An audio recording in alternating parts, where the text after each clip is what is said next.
Hello? Hey, I got bad news, man. A tree fell on your house. No way. Yeah, also your dog got hit by a car. Scruffy? Dude, that sucks. Your wife left and took the kids. She took all 3 kids? Oh, interest rates just went up. What?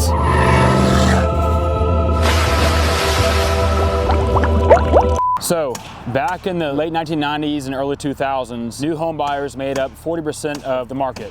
In 2010, it was up to 50%. Now, in 2026, we're down to 19% of the new home market. On top of that, the average age of a new home buyer went from 28 years old to 40.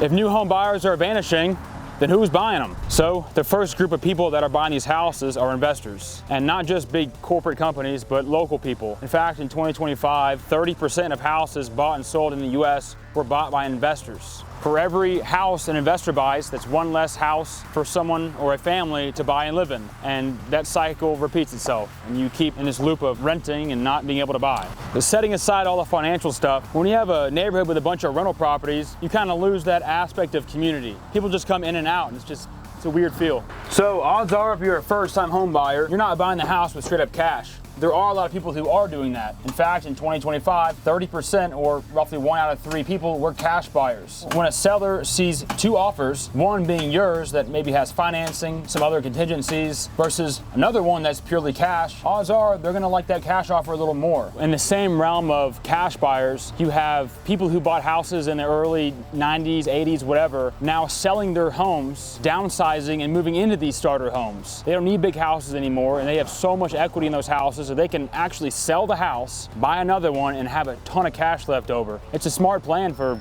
older people, but for new home buyers, they're in the same market now.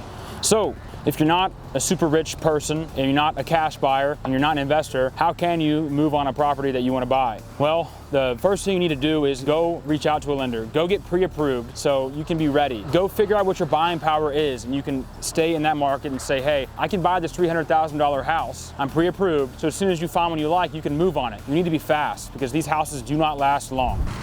So here I am standing on 2 lots that have yet to be built on. Anyone guess the delay? Someone in the back say f***ing permits? Yeah. So in the same realm of cash buyer,